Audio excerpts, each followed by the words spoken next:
mekanisme pertukaran gas dan regulasi pernapasan. Selamat menyaksikan.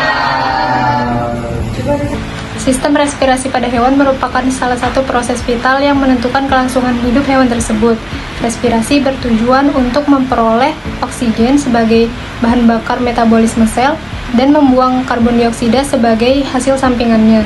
Tanpa respirasi, energi dalam bentuk ATP tidak akan dihasilkan dengan cukup sehingga seluruh aktivitas biologis akan terhenti. Menariknya, setiap kelompok hewan memiliki organ respirasi yang berbeda, menyesuaikan dengan habitat dan juga kompleksitas tubuhnya. Invertebrata sederhana banyak yang hanya mengandalkan difusi secara langsung melalui permukaan tubuhnya, sedangkan hewan yang lebih kompleks mengembangkan organ respirasi khusus seperti trakea, insang, atau paru-paru. Selanjutnya adalah pada kelompok invertebrata. Sistem respirasi sangat bervariasi sesuai dengan habitat dan struktur tubuhnya. Pada porifera atau spons, pertukaran gas terjadi langsung melalui difusi pada seluruh permukaan tubuhnya yang berpori, yang dibantu aliran air yang masuk melalui ostium dan keluar lewat osculum. Pada annelida, misalnya cacing tanah, pertukaran gas terjadi melalui kulit yang lembab dan kaya kapiler darah. Kulit menjadi organ respirasi utama, sehingga kelembaban tanah sangat penting bagi kelangsungan hidup mereka. Moluska memiliki insang yang disebut stenidium yang terletak di rongga mantel. Insang ini yang memungkinkan pertukaran gas dengan air, misalnya pada kerang dan siput laut. Namun, beberapa moluska darat seperti siput kebun juga dapat bernapas menggunakan struktur yang mirip paru-paru sederhana. Pada Echinodermata, seperti bintang laut, menggunakan sistem vaskular air. Oksigen masuk melalui papula kulit atau kaki tabung, lalu berdifusi ke cairan tubuh. Sementara arthropoda memiliki variasi sistem yang sangat luas. Serangga bernapas dengan sistem trakea yang mengantarkan oksigen langsung ke jaringan. Krustasea seperti udang dan kepiting menggunakan insang, sedangkan laba-laba dan kalajengking menggunakan paru-paru buku.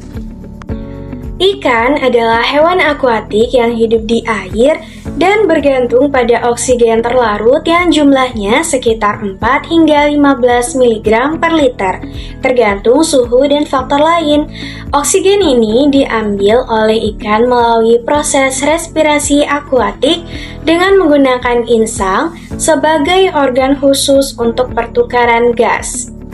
Insang terletak di kedua sisi kepala di belakang rongga mulut, dan pada ikan bertulang, insang tertutup oleh operkulum atau disebut tutup insang. Sedangkan pada ikan bertulang rawan seperti hiu, operkulum itu tidak ada dan insang terbuka berupa celah insang. Saat bernafas, ikan membuka mulut untuk memasukkan air, sementara operkulum tertutup. Lalu mulut menutup dan operkulum terbuka, sehingga air terdorong melewati insang. Insang berwarna merah gelap karena banyaknya kapiler darah yang memungkinkan difusi oksigen dari air ke darah dan pembuangan karbon dioksida dari darah ke air. Struktur insang yang unik membuatnya mampu menyerap sebagian besar oksigen terlarut dalam air sekaligus membuang karbon dioksida bersama air yang keluar melalui operkulum. Selain sebagai alat pernafasan, insang juga berperan dalam menjaga keseimbangan garam dalam tubuh ikan.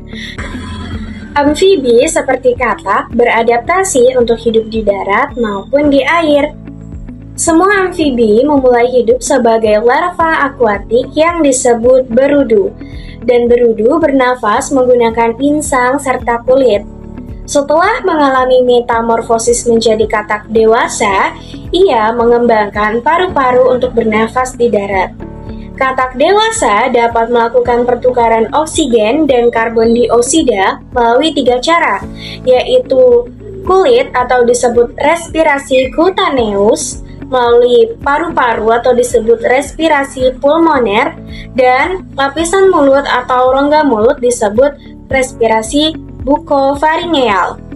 Pada respirasi kutaneus, kulit katak yang tipis, lembab, dan banyak mengandung pembuluh darah memungkinkan difusi oksigen masuk ke dalam darah dan karbon dioksida keluar, baik di darat, baik di air maupun di darat.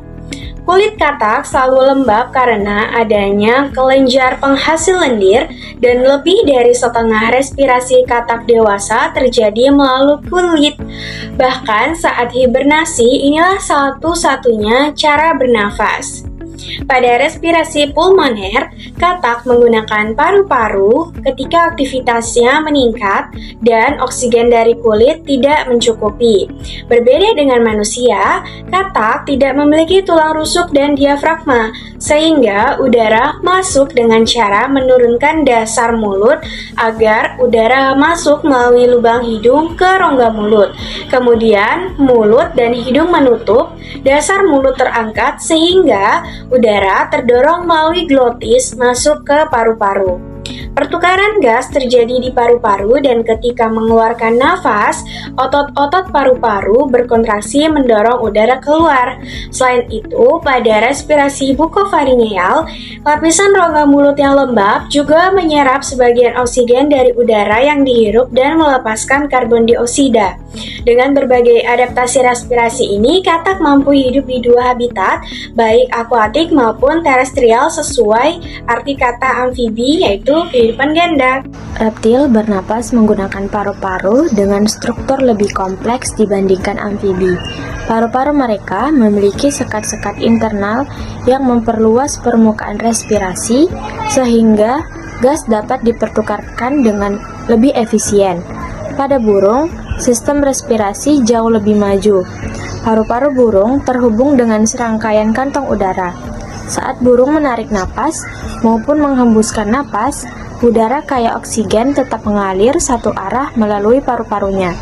Mekanisme ini menjamin pasokan oksigen terus-menerus, penting untuk menunjang energi besar ketika terbang.